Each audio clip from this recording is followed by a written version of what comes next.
Alright, so I guess I got to talk about this movie. Welcome back to Friday Night Franchise Fridays. Franchise Fridays, I believe this is called. And this was... this is supposed to be a Godzilla film. I'm just going to say that right now. It's supposed to be a Godzilla film.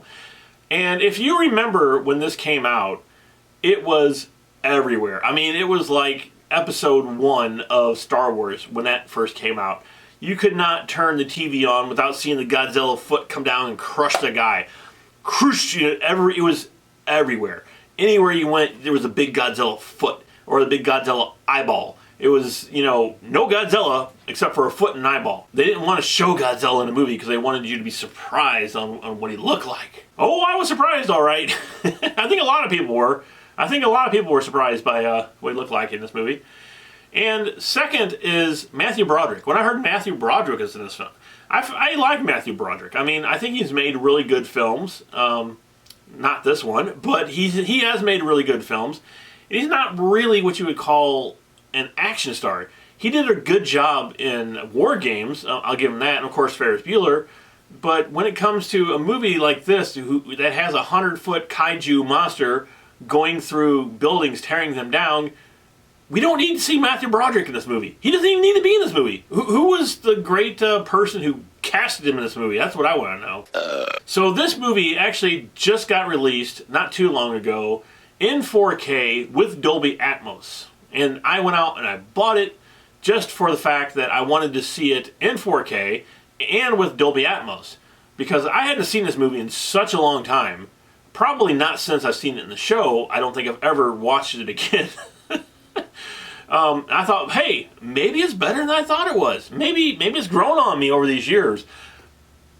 No, it hasn't. Actually, I think it's gotten worse, if it's possible, over the years.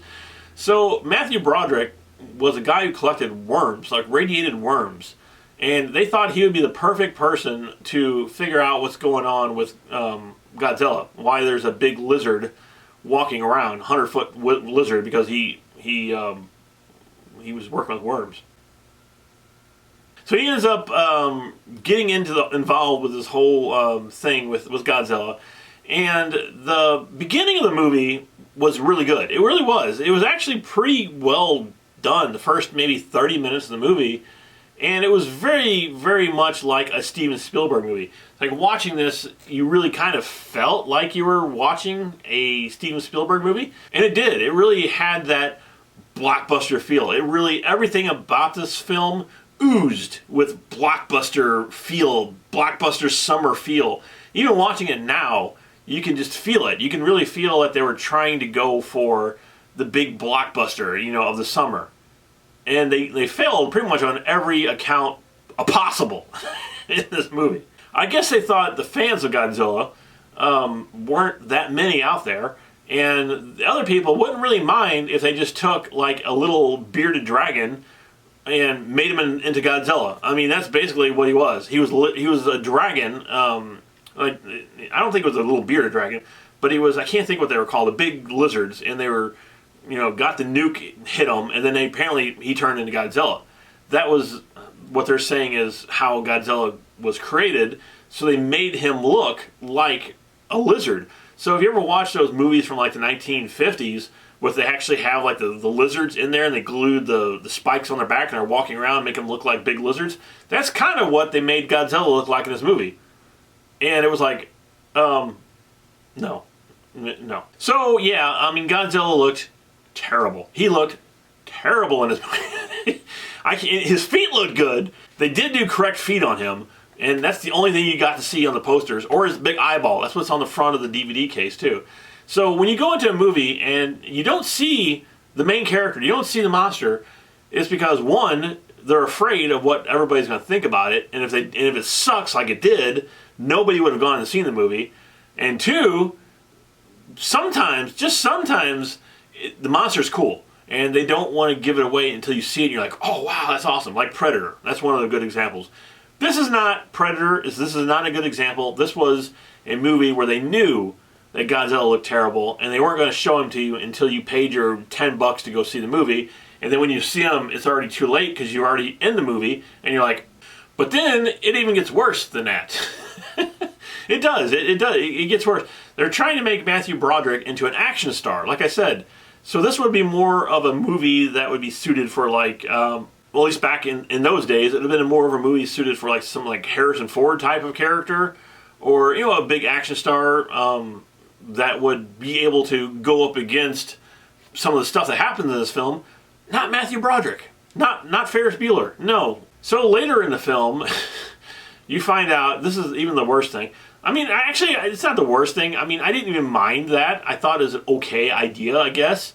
That Godzilla was laying eggs. It was hatching Godzilla babies. And Godzilla apparently laid a lot of eggs in the city. Laid a whole lot of them. And Matthew Broderick was the only one who could figure it out. He was the only one who knew that he did that. And these bunch of these people end up kidnapping Matthew Broderick and saying to him, okay, well, we believe you. We need to go in there and kill these baby eggs. Military didn't believe him. So they end up going into one of the stadiums, one of the baseball stadiums or football stadiums. I don't remember what it was.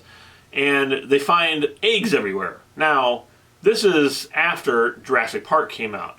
So I'm guessing the people who made this film were like, hey, Jurassic Park, they were dinosaurs, they were lizards. Godzilla's a lizard, let's make Jurassic Park! So, yeah, that's basically what they did. And when all these babies were hatching, you know what they look like? They look like Jurassic Park. They look like velociraptors. They were walking around like velociraptors. They even had the velociraptor look to them, just the way they were moving, because they stole it right out of Jurassic Park. It was not Godzilla. It was freaking Godzilla meets Jurassic Park. It was Jurassic Park. It was Jurassic Park Godzilla. That's the name of the movie. It should have been Jurassic Park meets Godzilla. Because at that point in the film, it was gone. I mean, it was bad before then, but then when it hit that point in the film, it just went, I mean, it went down. It went real far down because it was almost unwatchable, because you had these, the Velociraptor Godzilla was walking up and down the hallways, and there was even a scene in the movie where they were going up into the ceiling tiles, just like Jurassic Park, where they were in the kitchen and they had to go up the ceiling tile. I mean, that was right out of that movie. They glued it in this movie. It was horrible. It was terrible. The action sequences were really bad. It was not frightening. It was bad. It was just funny almost in a bad way. And again, Matthew Broderick's acting in it was horrible. All the acting in the movie was really, really bad. I don't know what happened in this film.